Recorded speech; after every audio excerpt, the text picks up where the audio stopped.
నేను మాత్రమే ఒరిజినల్, అందరూ కూడా డూపులని. అనిల్, పుట్టింటి సంగతి మేనమాంక తెలియదని నా కాడ రూపుకాడ పెరిగినోడివే. నీ సంగతి మాకంటే ఎక్కువ తెలుసమ్మా.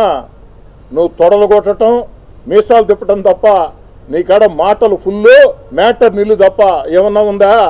విలేకరులు అడుగుతా ఉన్నా. రూప్ కుమార్ యాదవ్ అంతూ చూస్తానన్నాడు 3 ఏళ్ల నుంచి. ఏమన్నా రూప్ కుమార్ యాదవ్ అంతూ చూశాడా? కాకాని గోవర్ధన్ రెడ్డి గారి మంత్రి జిల్లాకు వస్తే 2 రెట్లు అదనంగా ఇస్తా అన్నాడు. కాకాని గోవర్ధన్ రెడ్డి గారి కాలి గోరు కూడా బేకలేకపోయినావు. తొడలు కొడతావు, మీసాలు తెప్తావు, మాటలు మాత్రం ఫుల్లు. అనిల్, మ్యాటర్ మాత్రం నిల్లు.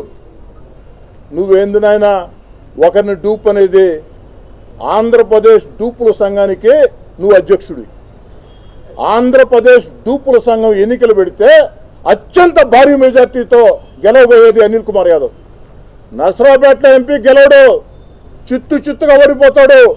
కానీ ఆంధ్రప్రదేశ్లో డూపుల సంఘానికి అని పెట్టి ఆ డూపుల సంఘానికి ఎలక్షన్ పెడితే అనిల్ కుమార్ యాదవ్ భారీ మెజార్టీతో గెలుస్తాడు. ఆల్ డూప్ అనిల్,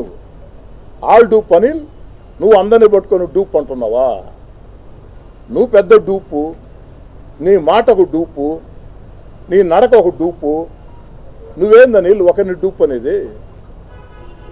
ఏదైనా ఎప్పుడైనా చేస్తుండవు? ఎవరిని తొడలు కొట్టడం, మీసాలు తిప్పటం తప్ప ఎవరినైనా ఏమైనా చేసి ఉండవా? ఓన్లీ మాటలు మాత్రం ఫుల్. వాడంతు తేలస్తా, ఈడంతు తేలస్తానని చెప్పని. ఏందా ఇది? ఇకపోతే అనిల్ కుమార్ యాదవ్ చెప్పాడు, లెక్కలు అధికారంలోకి వస్తానే సరిచూస్తామని.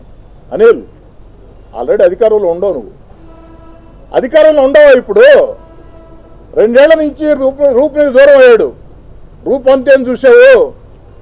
16 నెలలు నేను వైఎస్ఆర్ కాంగ్రెస్ పార్టీ దూరంగా జరిగా. అనిల్, నువ్వు నీ వెనకుండే నాయకులు నా కాలి గోరు కూడా బేకలేకపోయారు. అనిల్, నువ్వు నీ వెనకుండే నాయకులు నా కాలి గోరు కూడా బేకలేకపోయారు. నువ్వేందే అంతు చూసేది? అధికారం వస్తేను అధికారంలో ఉండవసరం. ఇప్పుడు చూడండి, రేపు చూసేది ఏంది? లెక్కలు సరి చేస్తానంటుండవు. మేము సరి చెయ్యం, ఎందుకంటే మాకు అవకాశం కూడా రాదు. ప్రజలే నీ లెక్క సరి చేస్తారు. ప్రజలే నీ లెక్క, అనిల్ లెక్క, వైఎస్ఆర్ కాంగ్రెస్ పార్టీ లెక్క ప్రజలే సరి చేస్తారు. కాబట్టి నీ లెక్క సరి చేసే అవకాశం మాకు రాదు. కానీ ఒకటి మాత్రం వాస్తవం అనిల్, లెక్కలు సరి చూస్తా ఉన్నావు కదా, జాగ్రత్త, లెక్కలు బాగా రాసి పెట్టుకో.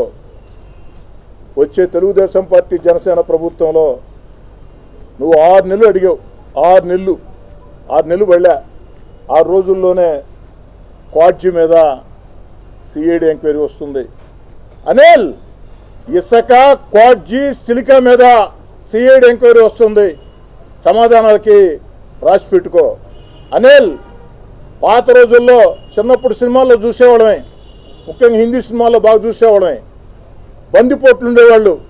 పాపం ఊర్లో వాళ్ళందరూ కాయ కష్టం చేసి మొత్తం అంతా ఫలసాయం అంతా దగ్గర పెట్టుకుంటే గుర్రాలు వేసుకుని టకటక వచ్చి మొత్తం ఎత్తుకోబోయేవాళ్ళు, బందిపోట్లు అనేవాళ్ళు.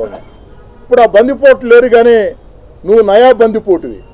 పాపం క్వాడ్జీ అనేక సంవత్సరాలుగా మార్కెట్లో రేటు రాక ఇళ్లలో భారీ నగలమ్మి, ఆస్తునమ్మి లీజులు కట్టుకుంటూ ఉంటే ఈరోజు 100 రెట్లు 200 రెట్లు అంతర్జాతీయ మార్కెట్లో క్వాడ్జీ పెరిగితే క్వాడ్జీ ఓనర్లని ఇష్టారాజ్యంగా దౌర్జన్యం చేసి వాళ్ళ మైండ్లోకి వెళ్ళి ఒక నయా బందిపోటు. అనిల్, నువ్వు నీ అనుచరులు మొత్తం కూడా ఆ యొక్క క్వాడ్జీని 100 కోట్ల క్వాడ్జీని తరలించేశారు.